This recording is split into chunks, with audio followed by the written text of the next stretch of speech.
Uttarakhand express में आप सभी का स्वागत है। आपके साथ में हूं नलिनी पांडे। उत्तराखंड के मुख्यमंत्री पुष्कर सिंह धामी दिल्ली के दौरे पर हैं। सीएम धामी ने बीजेपी के राष्ट्रीय संगठन महामंत्री बीएल संतोष से मुलाकात की। कैबिनेट में फेरबदल की चर्चाओं के बीच ये मुलाकात काफी ज्यादा अहम मानी जा रही है। दोनों के बीच संगठन और सरकार को लेकर बातचीत हुई है। बीजेपी के राष्ट्रीय महामंत्री और उत्तराखंड के बीजेपी प्रभारी दुष्यंत गौतम ने भी सीएम धामी से मुलाकात की। सीएम धामी के साथ संगठन और सरकार के विषयों पर चर्चा हुई।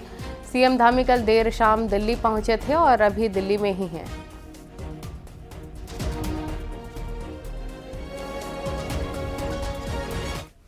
उत्तराखंड को धामी कैबिनेट में खाली पड़ी सीटों पर जल्द ही मंत्रियों की ताजपोशी होने जा रही है और इस पूरी कवायद को 2027 के विधानसभा चुनाव से जोड़कर देखा जा रहा है। जल्द ही बीजेपी संगठन और सरकार नए कलेवर में दिखाई देंगे। देखिए रिपोर्ट।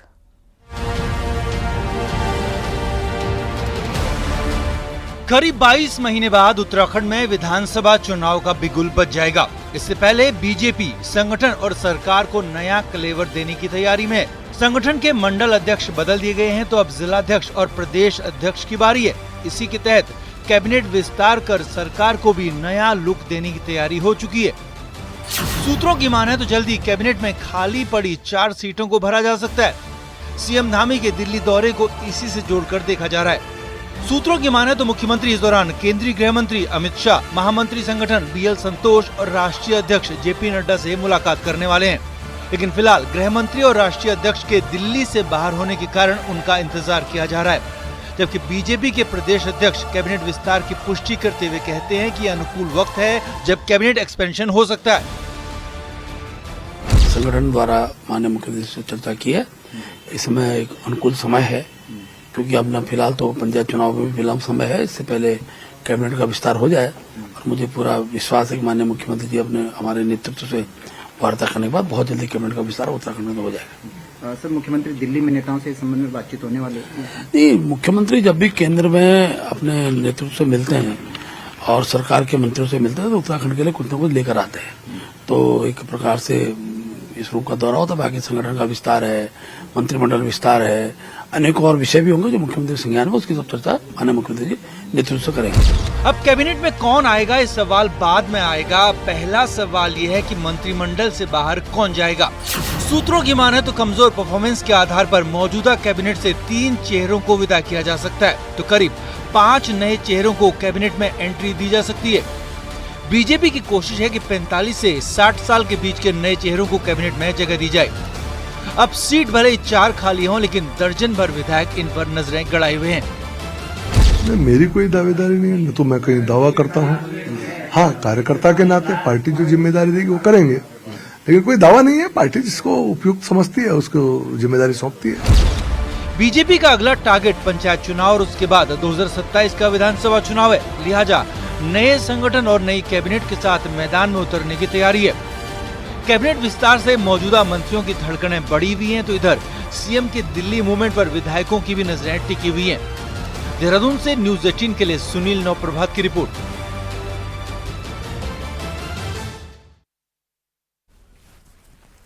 और बीजेपी के राष्ट्रीय मीडिया प्रभारी और गढ़वाल सांसद अनिल बलूनी ने प्रेमचंद अग्रवाल के मामले पर बड़ा बयान दिया, जिसके बाद प्रेमचंद पर जल्द ही बड़ी कार्रवाई हो सकती है। और कोटद्वार पहुंचे अनिल बलूनी ने पूरे घटनाक्रम को दुर्भाग्यपूर्ण बताया। साथ ही कहा, राष्ट्रीय मीडिया प्रभारी होने के नाते उनके पास एक फोरम है और जहां पर उन्होंने साफ तौर पर अपनी बात रख दी है। बलूनी ने कहा, अपने दायित्वों और कर्तव्यों को देखते हुए उन्होंने पार्टी में अपनी राय रखी। अनिल बलूनी के बयान के बाद अब हलचल बढ़ गई है और माना जा रहा है कि जल्द ही प्रेमचंद पर बड़ी कार्रवाई हो सकती है। चैंपियन मामले ने भी बलूनी ने इस पर बयान दिया था, जिसके बाद कार्रवाई हुई थी। इस बार भी कार्रवाई हो सकती है। देखिए, ये बहुत ही पीड़ादायक और दुर्भाग्यपूर्ण रहा है विषय। आप सब लोगों को पता है, पार्टी का मुख्य प्रवक्ता हूँ। मेरी मर्यादाएं हर सब चीज़ को लेकर, लेकिन मेरे लिए एक फोरम है, उचित फोरम बोलने के लिए, और मैंने उचित फोरम में अपने कर्तव्यों का और अपने दायित्वों का प्रबलता के साथ और सशक्तता के साथ निर्वहन किया है। बाकी आप सब लोग समझते हैं।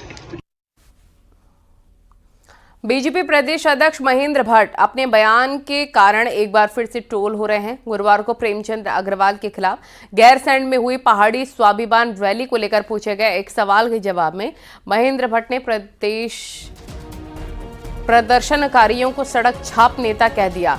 अपने इस बयान को लेकर भट्ट अब कांग्रेस के निशाने पर तो हैं ही, सोशल मीडिया पे भी खूब ट्रोल हो रहे हैं।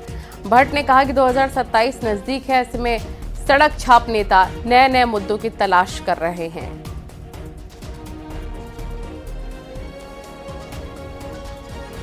तो 2027 का चुनाव आने वाला है। सड़क छाप अनेकों नेता किसी न किसी विषय को लेकर अब आंदोलन की रूपरेखा तैयार कर रहे हैं।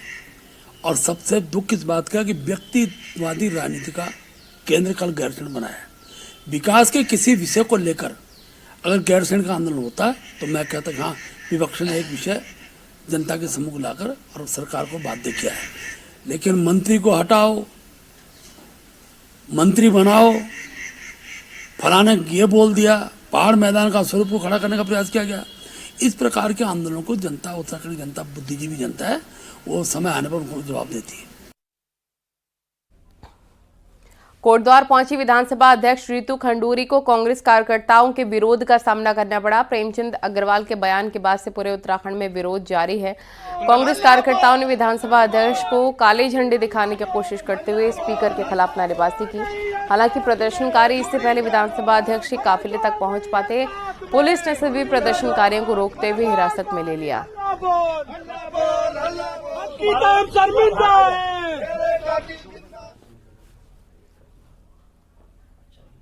उत्तराखंड कांग्रेस को नया अध्यक्ष मिलेगा या फिर करण माहरा काम करते रहेंगे, इसको लेकर अटकलें तेज है। बड़े नेता अपने अपने लेवल पर फील्डिंग में लगे हैं, पर फैसला फाइनल हाईकमान को ही करना है। देखिए रिपोर्ट।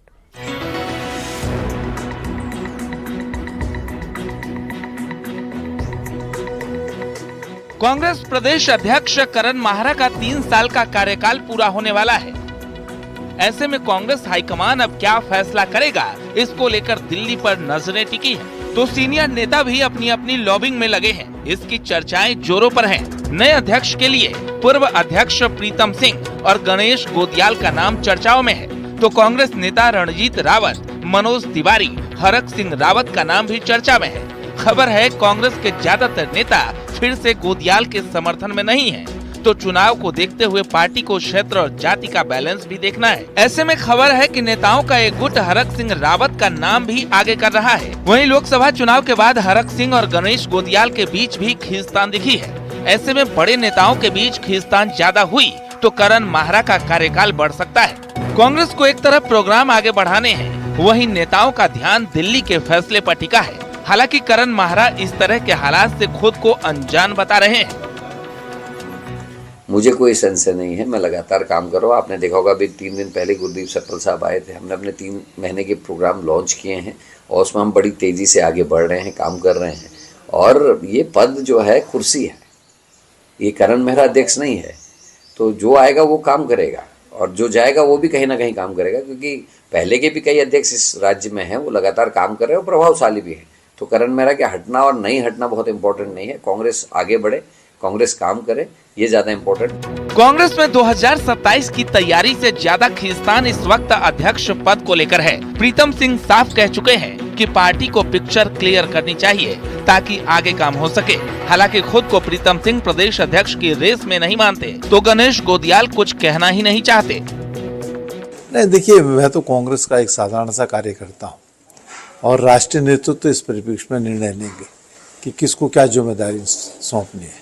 जिसको जो जिम्मेदारी सौंपी जाएगी उसका निर्वहन करेगा और कांग्रेस को इस प्रदेश में मजबूत करने का काम करेगा, ऐसा मेरा विश्वास है। कांग्रेस को नया प्रदेश अध्यक्ष मिलेगा या करण माहरा को एक और कार्यकाल मिल पाएगा, ये फैसला कांग्रेस हाईकमान को करना है। लेकिन उससे पहले अध्यक्ष पद को लेकर बड़े नेताओं में खींचतान जोरों पर है।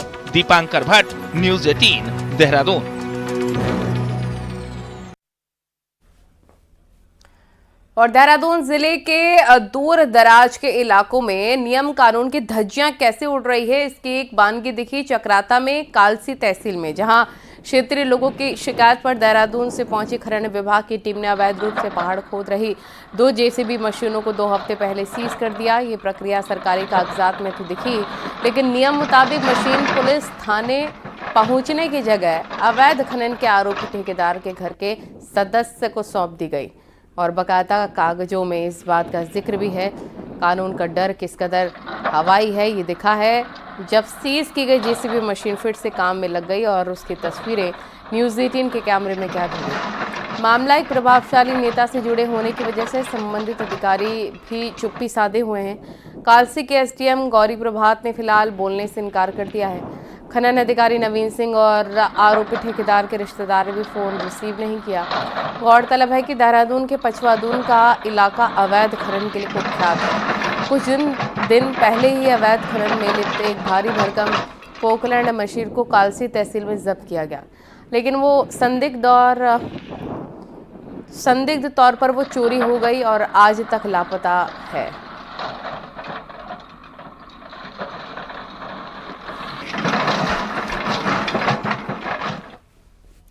उधम सिंह नगर में पुलिस लगातार अपराधियों पर शिकंजा कस रही है। इसी क्रम में गुरुवार देर रात चेकिंग के दौरान काशीपुर पुलिस और एसओजी टीम का गौ तस्करों से एनकाउंटर हो गया है। इस दौरान पुलिस ने जब गौ तस्करों को रोकने की कोशिश की तो उन्होंने पुलिस टीम पर फायरिंग कर दी। पुलिस ने भी जवाबी फायरिंग की। इसमें मुरादाबाद के रहने वाले इब्राहिम और आतिफ नाम के 2 तस्कर पुलिस की गोली से घायल हो गए हैं, जिन्हें काशीपुर हॉस्पिटल में भर्ती कराया गया। हालांकि 2 गौ तस्कर मौके से फरार हो गए हैं। एसओजी और काशीपुर पुलिस के द्वारा गौ तस्करों को गिरफ्तार करने का प्रयास किया गया, जिसमें गौ तस्करों के द्वारा पुलिस पर फायर किया गया। जवाबी फायर में 2 गौ तस्कर घायल हुए, जिनके पैर में गोली लगी और प्राथमिक उपचार के लिए अस्पताल में भर्ती कराया गया। ये 2 गौ तस्कर आरिफ और इब्राहिम ठाकुर द्वारा उत्तर प्रदेश के रहने वाले हैं और 2 गौ तस्कर फरार हैं। उनकी गिरफ्तारी के प्रयास किए जा रहे हैं। और चमोली के थराली क्षेत्र के करुंड पानी गांव में शॉर्ट सर्किट होने से एक घर में आग लग गई। आग लगने से 2 लोगों की घर के अंदर ही मौत हो गई। मौके पर प्रशासन की टीम पहुंची। दोनों शवों को अस्पताल पहुंचाया, जहां उनका पोस्टमार्टम किया जाएगा।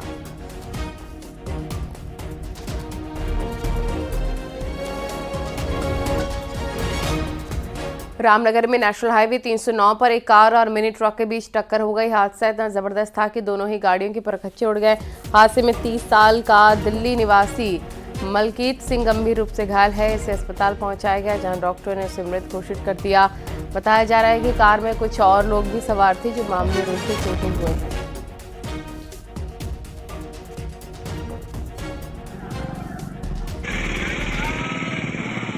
विकासनगर में ट्रांसफार्मर के पास बहते पानी के पास गाय की करंट से दर्दनाक मौत हो गई। पानी के पास हरी घास थी, इसे खाने के चक्कर में गाय ने जैसे ही अपना मुंह नीचे किया, गाय को करंट लग गया।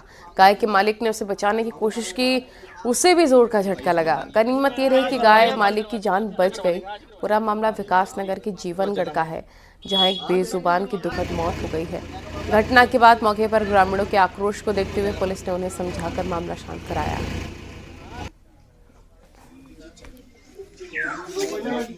उत्तराखंड के करीब 40 लाख महिला वोटर्स को साधने के लिए पुष्कर धामी सरकार बड़ी योजना लॉन्च करने जा रही है। बीजेपी ये बात जानती है कि 2027 की चुनावी जंग जीत कर बिना महिला वोटर्स के ये जीत संभव नहीं है, इसलिए महिला सारथी योजना की लॉन्चिंग होने जा रही है।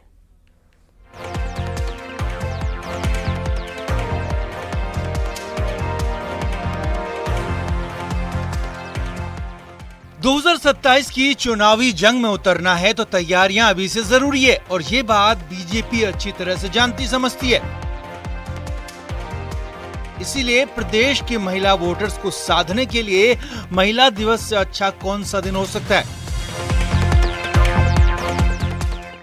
इस बार 8 मार्च यानी अंतर्राष्ट्रीय महिला दिवस के दिन धामी सरकार प्रदेश की महिलाओं के लिए महिला सारथी योजना लॉन्च करने जा रही है, जिसमें 10 इलेक्ट्रिक स्कूटी, 2 ई ऑटो और 2 इलेक्ट्रिक टैक्सी कार महिलाओं को दी जा रही हैं। इन इलेक्ट्रिक गाड़ियों से पहले हफ्ते विधवा, तलाकशुदा और आर्थिक रूप से कमजोर महिलाओं को फ्री में सफर करवाया जाएगा, जिसमें ड्राइवर से लेकर सवारी भी सिर्फ महिलाएं होंगी। महिलाएं बहुत पसंद कर रही हैं। हमारे पास कई लोगों के रिव्यूज़ आए, इवन हमें लोग कॉल करके इसको लेकर काफ़ी अप्रिशिएट भी कर रहे हैं कि इस प्रकार का इनिशिएटिव पूरे भारत में पहली बार हो रहा है। और भी इनिशिएटिव हुए हैं, ऐसा नहीं कह सकते कि महिलाओं के लिए इनिशिएटिव नहीं हुए हैं, लेकिन इस प्रकार के इनिशिएटिव जिसमें हम लोगों ने विशेषकर सुरक्षा का ध्यान रखा। योजना महिलाओं के लिए है तो कहीं प्रदेश का महिला वोट बैंक खिसक न जाए, इसकी चिंता कांग्रेस को भी होने लगी है। कांग्रेस महिला मोर्चा की अध्यक्ष कहती हैं कि सिर्फ चुनावी समय में ही बीजेपी को महिलाओं की याद आती है, जबकि बीजेपी को लगता है कि महिलाओं के लिए इससे पहले भी सरकार योजनाएं चलाती आई है। जी बिल्कुल, ये महिला वोटों को रिझाने की कोशिश है, क्योंकि अगर सच में बीजेपी महिलाओं के लिए कुछ काम करना चाहती है तो उसमें वो सिलेक्टिव महिलाएं नहीं होनी चाहिए, तो उसमें हर वर्ग की, हर तरह की महिलाएं होनी चाहिए और उनके लिए काम होना चाहिए। बीजेपी क्योंकि जब भी चुनाव आने वाला होता है उस टाइम वो महिलाओं को लोक लुभावने वादे करती है और उसका तो भूल जाती है। अभी भी दिल्ली का इलेक्शन खत्म हुआ, जहाँ उन्होंने बोला था कि हम हर महिला को 2,500 रुपए देंगे, लेकिन आज वहाँ की सीएम बोल रही है कि उनके पास वो बजट ही नहीं है। जो कैब उत्तराखंड के अंदर चलेंगी, इलेक्ट्रिकल कैबें हैं, उनमें बहनों को शुरुआती दिन में विधवाएं हैं, परित्यागी बहनें, उनको फ्री सेवा देंगे और धीरे धीरे इस भाव के साथ बड़ी संख्या में बहनें जो हैं ड्राइविंग के क्षेत्र में आगे बढ़े, तो मैं इस योजना का स्वागत करता हूँ। दिल्ली में फ्री बस सेवा हिट रही है और ये बात धामी सरकार भी जानती है, इसीलिए उत्तराखंड में भी ये नया प्रयोग करने जा रहे हैं, बस थोड़े से बदलाव के साथ। न्यूज़ 18 के लिए देहरादून से भारती सकलानी की रिपोर्ट।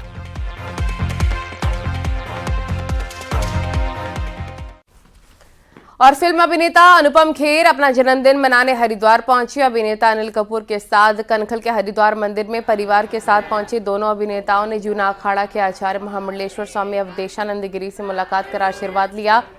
यहां परदेश्वर महादेव मंदिर में विशेष पूजा अर्चना की। अनुपम खेर आज अपना 70वां जन्मदिन मना रहे हैं। अनुपम खेर ने कहा कि तीर्थ नगरी हरिद्वार में मां गंगा के तट पर अपना जन्मदिन मनाने पहुंचे।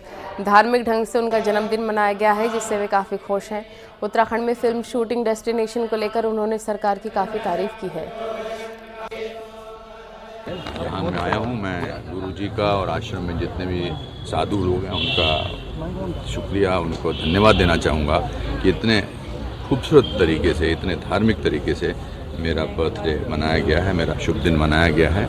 इससे बड़ा आशीर्वाद हरिद्वार नगरी में आकर गंगा के किनारे हम रह रहे हैं और यहाँ पर आशीर्वाद जो मिला है, इससे बड़ा आशीर्वाद मेरा और क्या मिल सकता है। आदरणीय अनुपम खेर जी का आज 70वां जन्मदिन है। अनुपम खेर जी भारतीय सनातन संस्कृति, संस्कार, विचारों के पोषक हैं। आज पूरे विश्व में भारत की सनातन संस्कृति के लिए अद्भुत स्वीकृति पैदा हुई है। योग, आयुर्वेद के द्वारा, भारतीय आध्यात्मिक विचारों के द्वारा आज उनके 70वें जन्मदिन पर मैं उन्हें हार्दिक शुभकामनाएं प्रदान करता हूं। ऋषिकेश में 1 मार्च से 7 मार्च तक चलने वाला इंटरनेशनल योग फेस्टिवल का समापन हो गया है, जिसमें विभिन्न देशों के 1000 से ज़्यादा देशी विदेशी साधकों ने हिस्सा लिया और योग की धरती से योग गुरु के साथ साथ अपनी योग कलाओं का आदान प्रदान किया है। पर्यटन मंत्री सतपाल महाराज ने इंटरनेशनल योग फेस्टिवल का समापन करते हुए भारतीय योग पर पूरा विश्व केंद्र हो गया है और भारतीय योग को विश्व के प्रसार प्रचार के लिए उत्तराखंड खासकर ऋषिकेश का विशेष महत्व बताया है। टूरिज्म में है, पहले से ही है और अंतर्राष्ट्रीय योग फेस्टिवल टूरिज्म ही करता था। सबसे पहले उसका प्रारंभ हमने ही किया। आज ये योग पूरे दुनिया में छाया हुआ है और योग के प्रचार प्रसार से ही भारत विश्व गुरु बनेगा। बहुत ही अच्छा एक्सपीरियंस रहा है। पहली बार हमने ओशो को साफ साफ लिखा, Osho meditation and celebration and Osho kundalini ध्यान। तो पहली बार मैंने देखा कि लगातार जो लोग ओशो से जुड़े हैं, ओशो की ध्यान साधना करना चाहते हैं, वही लोग यहाँ पे आए। प्रारंभिक लोग तो आए, पिछले सालों तक मैं लाफ्टर मेडिटेशन और योगा करवा रहा था। देहरादून राजभवन में आज से बसंत उत्सव की शुरुआत हो गई है। राज्यपाल गुरमीत सिंह ने इसका उद्घाटन भी कर दिया है और अगले 3 दिन तक राजभवन में फ्लावर शो होगा। इसमें तरह तरह के फूल लोगों को देखने को मिलेंगे। इस बार खास तौर पर एक सेल्फी पॉइंट भी बनाया गया है, जबकि लोगों की गिनती के लिए एआई का इस्तेमाल भी किया जा रहा है। आज सचमुच ऐसा लग रहा है कि बहुत बड़ा चमत्कार हो रहा है, क्योंकि आज जिस प्रकार से पार्टिसिपेशन है ये 2025 के वसंत उत्सव में, ऐसा लगता है कि एक क्रांति आने वाली है। अब आपको दिखाते हैं पहाड़ टॉप 10 न्यूज। पचवादून में मस्जिद मदरसों पर हो रही कार्रवाई के विरोध में मुस्लिम समुदाय ने विकासनगर तहसील पहुंचकर विरोध प्रदर्शन किया। पिथौरागढ़ में बीजेपी के नए मंडल अध्यक्षों का स्वागत कार्यक्रम आयोजित किया गया। केंद्रीय राज्य मंत्री अजय टमटा भी मौजूद रहे। अल्मोड़ा में कोसी बैराज की सफाई नहीं होने के विरोध में विधायक मनोज तिवारी धरने पर बैठे। केदारनाथ वन प्रभाग और नंदा देवी राष्ट्रीय पार्क के कर्मचारियों ने अपने ही अधिकारियों के खिलाफ मोर्चा खोल दिया है और उत्पीड़न का आरोप लगाया। पिथौरागढ़ डीएम ऑफिस में जारा जिबिली के ग्रामीणों ने इंटर स्कूल को लेकर प्रदर्शन किया है। रामनगर के कानिया में एक दुकान पर चोरों ने हाथ साफ कर लिया है। चोरी की घटना से स्थानीय लोगों में आक्रोश। चमोली के बद्रीनाथ राष्ट्रीय राजमार्ग गौचर और कर्णप्रयाग के बीच भारी मलबा आने से बाधित हो गया है। बाद में मलबे को साफ कर रोड चालू की गई। महिला दिवस के अवसर पर रामनगर में चित्र प्रदर्शनी लगाई गई। इसमें देश के बेहतरीन काम करने वाली महिलाओं के चित्र लगाए गए। नैनीताल जिला अस्पताल में जन औषधि दिवस मनाया गया। इसमें अस्पताल प्रबंधक ने कहा कि जन औषधि केंद्र से ही दवा खरीदें। अल्मोड़ा में अलग अलग जगहों पर खड़ी होली और स्वांग होली का आयोजन किया जा रहा है। चमोली के माड़ा में फरवरी महीने के आखिरी दिन एवलांच आया था। हैरानी की बात यह है कि इसका असर 44 किलोमीटर दूर जोशीमठ में भी देखने को मिला। यहां एक बार फिर से सड़कों और जमीनों में दरारें दिखने लग गई हैं। इसके बाद जोशीमठ में बड़े प्रोजेक्ट हमेशा के लिए बंद हो सकते हैं। देखिए रिपोर्ट।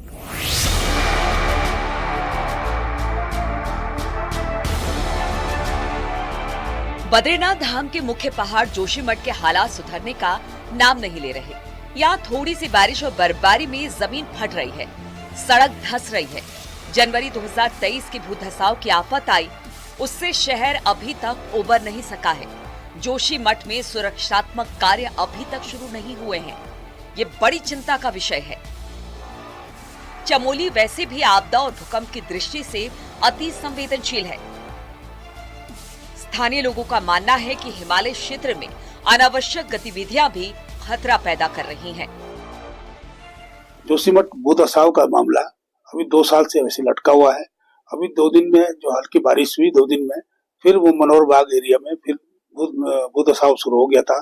कई स्थान पर जमीन छोड़े थे, जमीन फट गई थी, उसे देखा जा सकता था। कुछ दिन पहले जो 3 दिनों की लगातार बर्फबारी और बरसात जो हुई थी और निरंतर 3 दिनों तक ये सब चीजें होने के पश्चात बहुत से स्थानों पर इस नगर क्षेत्र के अंदर ही देखे तो जोशीमठ नगर के अंदर ही बहुत सारे वार्डों में, जैसे कि मनोहर बाग वार्ड में पूरी जो रोड थी जो पहले से भी धस रही थी वो पूरी तरह से धस गई थी। गांधीनगर वार्ड में भी कुछ स्थानों पर कुछ टूट फूट हुई है। रविग्राम वार्ड में भी कुछ दीवारें टूटी है, कुछ रास्ते और कुछ दरारें पड़ी हुई है।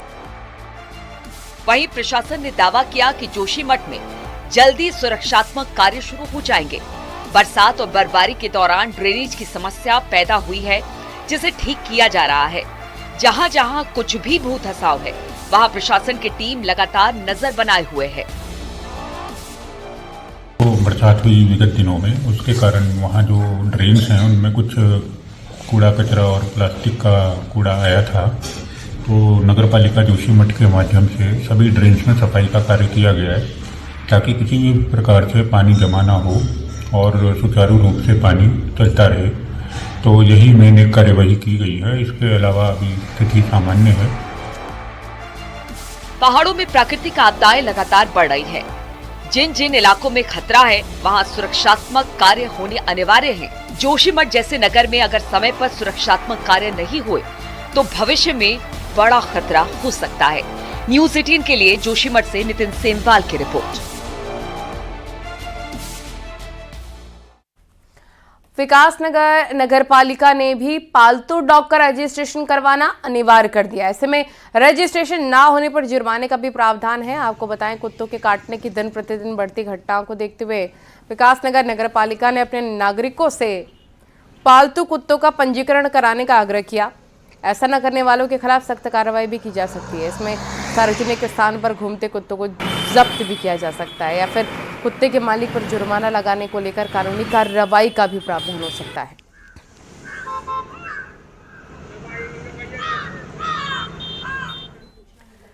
हरिद्वार में हर की पैड़ी पर एनजीटी के नियमों की धज्जियां उड़ रही है। यहां पर सख्त रोक के बावजूद भी खुलेआम प्लास्टिक की कैन और सिंगल यूज प्लास्टिक इस्तेमाल हो रहा है। इसे रोकने के लिए प्रशासन की कोशिश से मीटिंगों तक सिमटी हुई नजर आ रही है।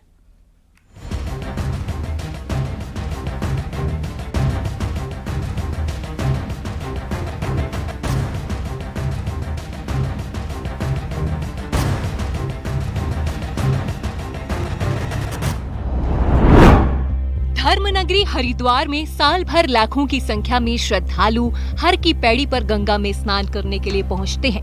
हरिद्वार पहुंचे सभी श्रद्धालु अपने साथ ब्रह्मा कुंड से गंगा जल भरकर भी अपने साथ ले जाते हैं। इसलिए हर की पैड़ी और दूसरे गंगा घाटों पर बड़े पैमाने पर प्लास्टिक बेची जाती है। वहीं आपको हर की पैड़ी पर प्लास्टिक की सिंगल यूज चटाई भी बिकती हुई आसानी से दिख जाएगी, जिसे लोग बैठने के लिए खरीदते हैं। एनजीटी ने प्लास्टिक कैन और मैट पर सख्त रोक लगाई है। बावजूद इसके खुलेआम गंगा घाटों पर इसकी बिक्री भी होती है। इस्तेमाल भी धड़ल्ले से होता है। ऐसी तीर्थ नगरी होने के बाद भी वहाँ पर प्लास्टिक, पॉलीथीन यानी चौपाटी, चाट, पकौड़ी सब बिकती है। तो ये मान मर्यादा एवं पवित्रता को बहुत बड़ी हानि पहुँच रही है। और जो आ रहे हैं तीर्थ यात्री, श्रद्धालु, हिंदू तीर्थ जितने भी आ रहे हैं, उनके लिए भी ये जो है बहुत गलत हो रहा है। उनकी श्रद्धा भावना से आहत हो रही है। नगर निगम की टीम समय समय पर यहाँ प्लास्टिक के सामान बेचने वाले दुकानदारों के चालान करती है। हालांकि नगर निगम और प्रशासन की ये कार्रवाई महज औपचारिकता भर है। जिला गंगा संरक्षण समिति और अन्य मीटिंगों में बड़े अधिकारी तमाम आदेश निर्देश देते हैं और एनजीटी के निर्देशों का पालन करने की बात भी कही जाती है। और यहाँ रुकेंगे एक छोटे से ब्रेक के लिए।